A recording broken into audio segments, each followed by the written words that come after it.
Hey, hope that your recovery is going well. In this video, I'm going to share a recap of my recovery journey for the first 10 weeks, I should say, of my recovery from the time I was discharged from the hospital until today. So I am about 11 weeks post-op, so I've been home and recovering for about 2.5 months. And I am gonna rely on my notebook today because I know that people have a lot of detailed questions about care when you're living it day to day, especially when lots of life is on hold for recovery.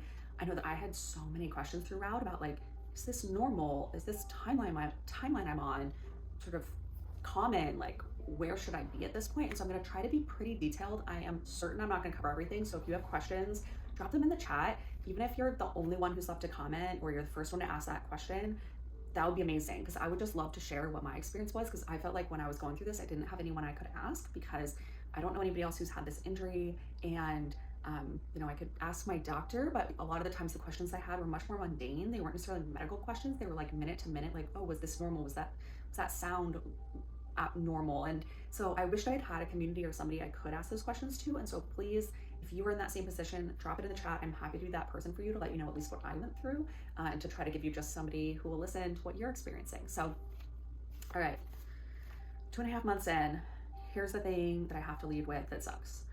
The first month of recovery was brutal.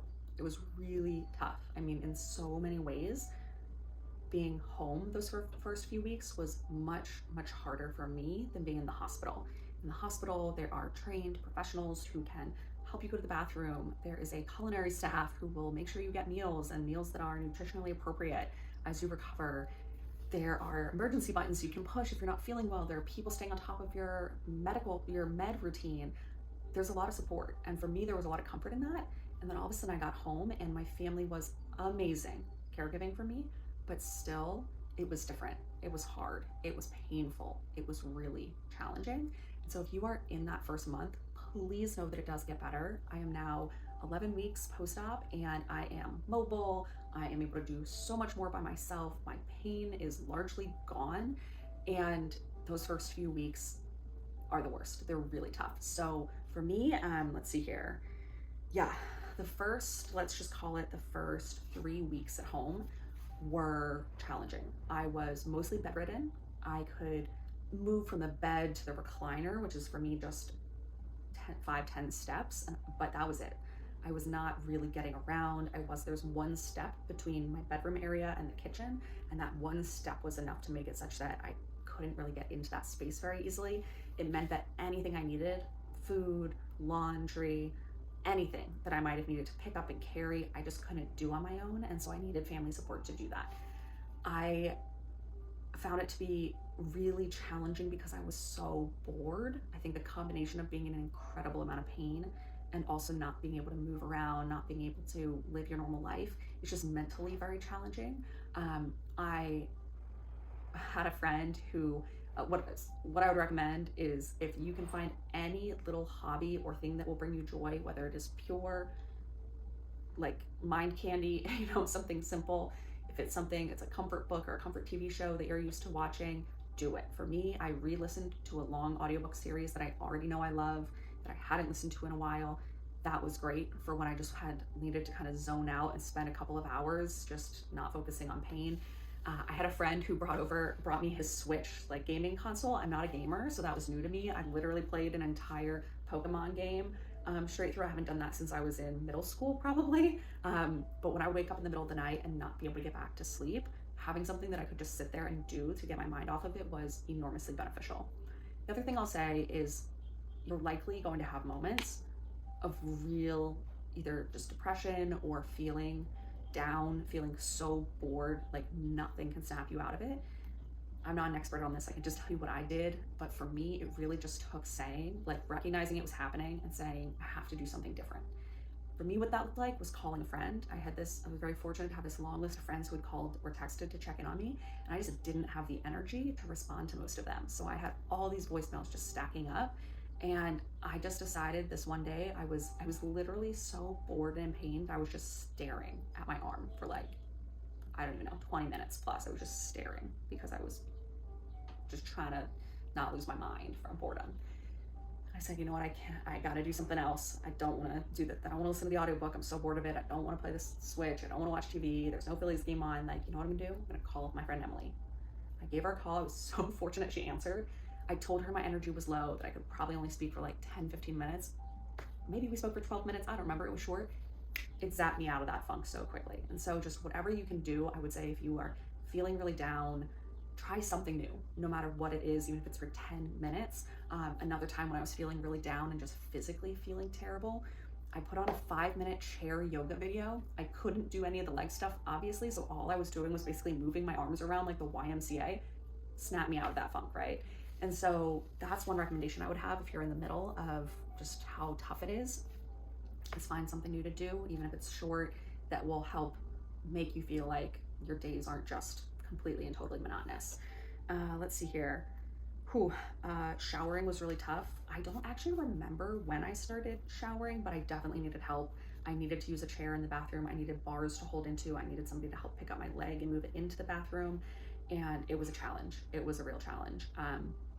But it also made me feel so much better. And if you can do that, I would highly recommend it.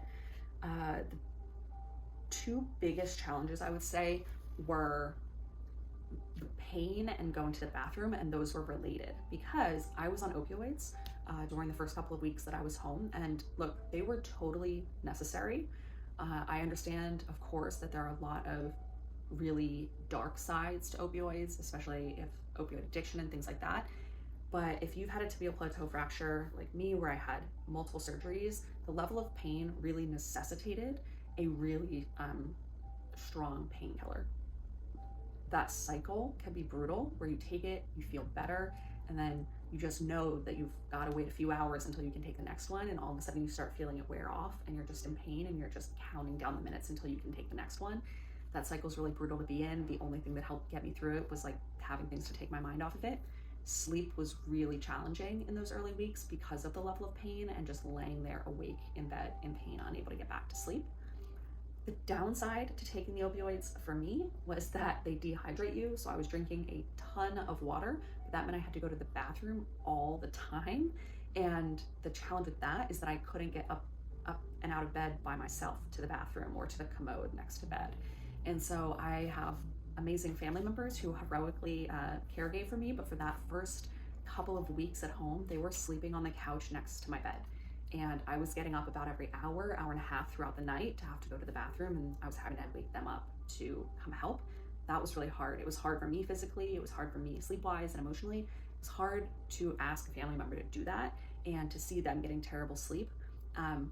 But for me, there really would have been no other way. So hopefully you've got a strong support network. If not, I would say definitely hire somebody who can be there to help you throughout the night, because as much as that is so hard to make happen, I don't know how else it would be possible if you were sort of experiencing the level of immobility that I was and the level of pain I was. Having that support was just totally necessary.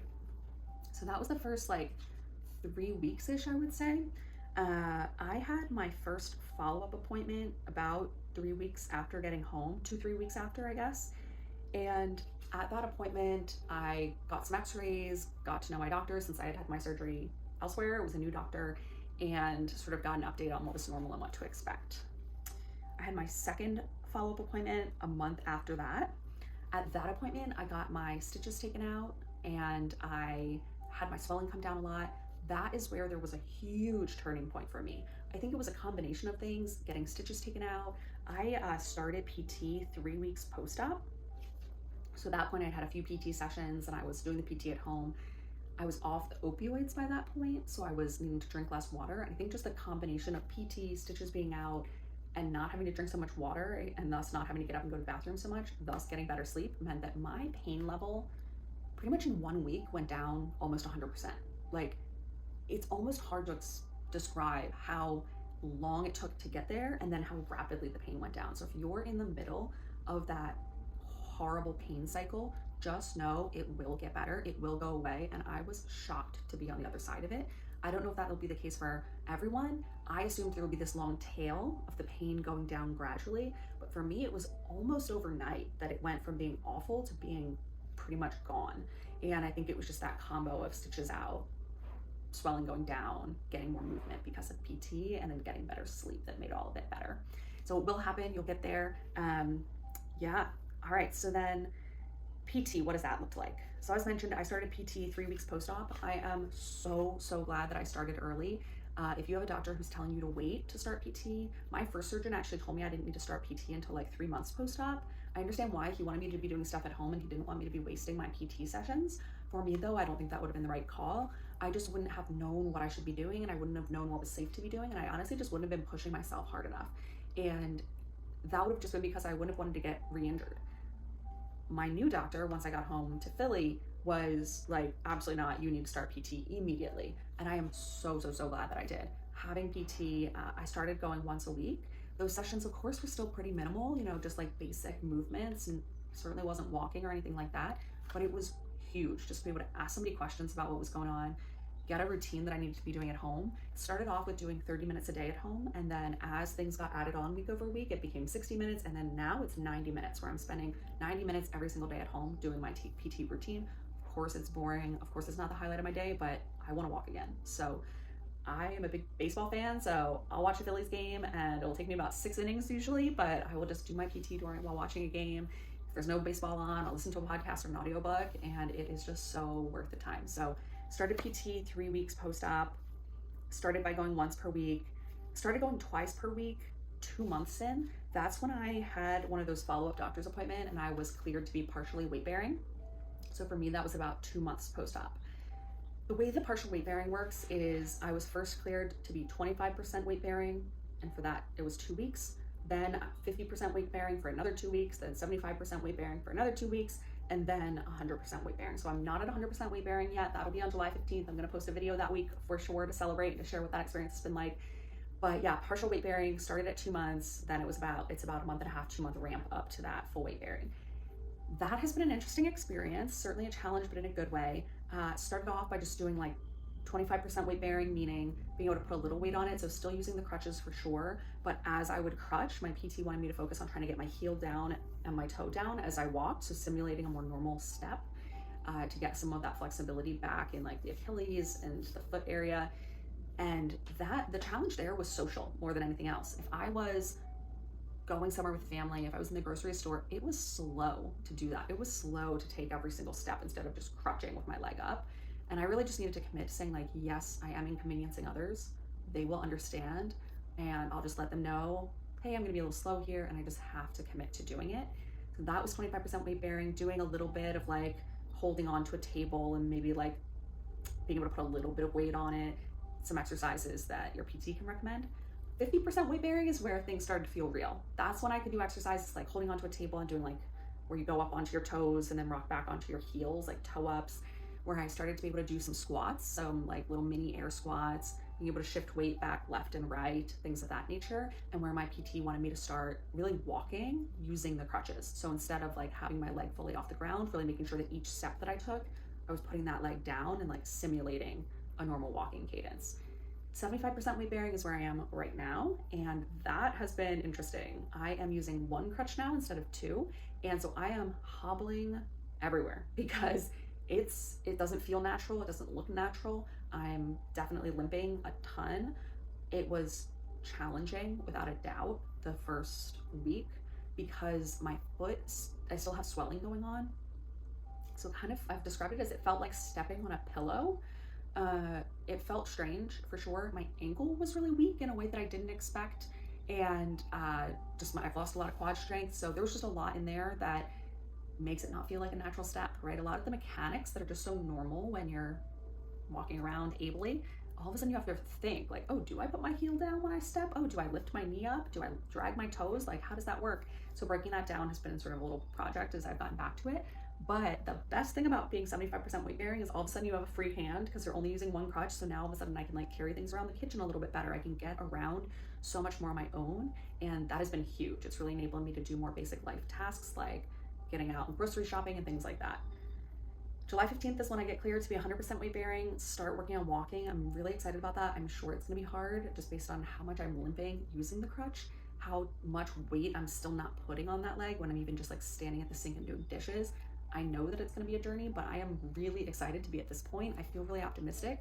about my ability to walk. You know, right now, even just with the 75% weight bearing and the one crutch, I'm doing like 2,000 steps a day probably, which is like nothing compared to my normal life when I used to do 12,000 steps every day. But it is a huge improvement than that from that first month where I was doing like 400 steps a day, 500 steps a day, and those were challenging and they were on crutches or with a walker. So it feels like a really big and exciting phase. I feel excited for that next step, that 100% weight bearing, and I hope that if you're in that phase, you're just feeling optimistic and excited about where you're going to get, because when I look back, it's remarkable how far I've come. A couple other things I'll mention, PT wise and OT wise. Driving. My tibial plateau fracture is on my left leg, which I'm very fortunate about. I'm here in the US where we drive with our right leg. I'm like, does everybody do that? No, I think everybody does that. Either way. So like when you're, I've never thought about this. I've never driven on the other side of the road, so I don't know. No, you must still use your right leg. Maybe I'm gonna cut this in post. Anyway, point being, I can drive because I am able to use my right leg. The issue was that I couldn't bend my left leg enough to sit in a front seat of the car. And additionally, when I had my leg down, it would swell. And so I have had to rely on family members driving me everywhere. And that has necessitated me sitting in the back row of the car with my leg up across the seats while somebody else is driving.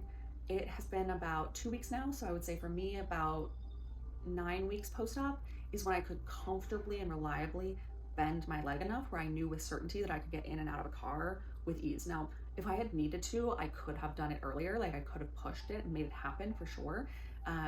But I was very fortunate to have family members who were able to drive me places. And I just decided to wait until I felt more confident that I could do it safely.